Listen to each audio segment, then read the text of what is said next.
हिमाचल में इन दिनों अवैध निर्माण को लेकर मामला लगातार गर्माता हुआ नजर आ रहा है। काफी ज्यादा धरना प्रदर्शन देखने को मिल रहा है। तो वहीं इस अवैध निर्माण का ये जो मामला जैसे ही उपजा उसके बाद अब मामला ये गर्माता हुआ नजर आ रहा है कि जो हिमाचल प्रदेश में रेहड़ी फड़ी वाले हैं उनके पंजीकरण, या फिर बता दें कि कुछ ही दिन पहले हिमाचल प्रदेश में ठाकुर सुखविंदर सिंह सुक्खू की सरकार में कैबिनेट मंत्री विक्रमादित्य सिंह की ओर से बयान दिया गया कि जो भी रेहड़ी फड़ी वाले हैं अब वो अपनी रेहड़ियों पर अपनी मालिक की आईडी लगाएंगे, जिसके बाद अब मंडी में देखने को मिला कि आखिरकार जो रेहड़ी फड़ी वाले जो लोग हैं अब उनकी अचानक से ही ये रेहड़ियां गायब हो गई हैं। तो वहीं अब वहां पर सिर्फ जो स्थानीय लोग हैं या जो पंजीकृत जो लोग हैं उन्हीं की रेहड़ियां देखने को मिल रही हैं, और इस पर मोहर खुद जो लोग वहां पर हैं, जो स्थानीय लोग हैं, खुद उन्होंने इस पर मोहर लगाई है, क्योंकि ये मामला लगातार प्रदेश में गर्माता हुआ नजर आ रहा है, जिसकी चर्चा ना कि सिर्फ प्रदेश बल्कि देश में भी हो रही है। विक्रमादित्य सिंह का जो बयान जो कि काफ़ी ज़्यादा तूल पकड़ता हुआ नजर आया, तो वहीं अब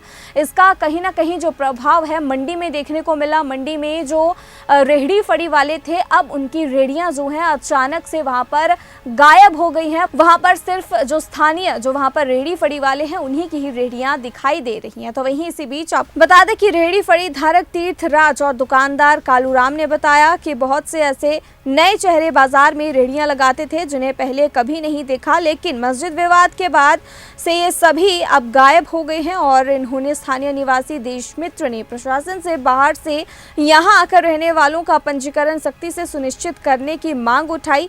इनका ये भी कहना है कि देश के हर नागरिक को किसी भी स्थान पर रोजगार करने की आज़ादी है, लेकिन ये सब नियमों और अनुशासन में होना चाहिए। तो बता दें कि लगातार ये जो मामला है गर्माता हुआ जा रहा है और प्रदेश में इसी की वजह से स्थिति जो है हिमाचल के कई ज़िलों में तनावपूर्ण बनती हुई जा रही है। और कहीं ना कहीं हिमाचल जिसे शांत और खूबसूरत वादियों के लिए जाना जाता है, और इसी मामले की वजह से प्रदेश में जो सौहार्द का जो एक पैमाना हमेशा से माना जाता है यहाँ पर, वो भी कहीं ना कहीं इसमें उसे भी क्षति पहुँच रही है। तो क्या कुछ इनका कहना है, आइए आपको सुनाते हैं। बाजार में जिस दिन से ये बात उठाई जा रही है, प्रवासियों की बात उठाई जा रही है, तो रेहड़ियाँ बहुत कम हो गई है। जो चेहरे हम देखते थे नए नए चेहरे वो भी थोड़े कम हो गए हैं। तो हम चाहते हैं ऐसा ही हो, प्रशासन ऐसा ही शिकंजा कसे रखे, ताकि कोई प्रवासी को हम देखते हैं भाई उसको एक महीना नहीं होता तो 10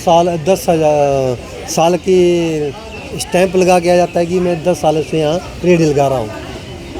ये गलत है।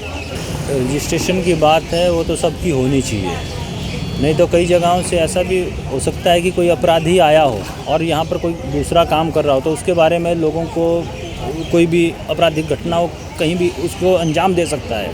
इसलिए जो है वेरिफिकेशन सबका होना चाहिए और काम करना सबका हक है, सबका अधिकार है। सब यहाँ आएँ, जो भी अपने सामर्थ्य अनुसार जो अर्निंग करना चाहें वो अर्न कर सकते हैं। सब्जी लगाई होती है ना, कुछ यहाँ बाहर में मक्की मुक्की बेचने आते थे, जैसे रेहड़ियाँ लगाते थे ना।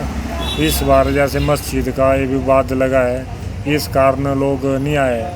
या तो उनके कागज नहीं होते वेरीफाई, उसके डर से नहीं आए, या तो फिर पता नहीं किस कारण डर से नहीं आए कि किस कारण से नहीं आना से। तो बहुत लगाई होती थी रेहड़ियाँ। और मूंगफली का सीजन आएगा तब भी आते हैं वो लोग।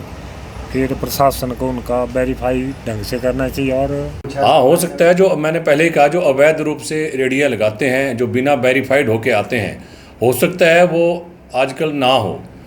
जो वेरीफाइड हैं, जिनकी जो चाहे वो बाहरी क्षेत्र से हैं, जो वहाँ के थानों से संबंधित ULB से रजिस्टर्ड हैं, हमारे पास वेरीफाइड हैं, वो रेहड़ियाँ लगा रहे हैं। और मेरा जो आने वाले ऐसे होंगे भी जो नगर निगम मंडी में अपना व्यवसाय करने वाले होंगे, उनसे निवेदन यही रहेगा कि वेरीफाइड होकर ही आएँ। और गृह मालिकों से भी एक बार पुनः निवेदन रहेगा कि जो उनके किराएदार हैं उनकी वेरिफिकेशन कराना अति आवश्यक है।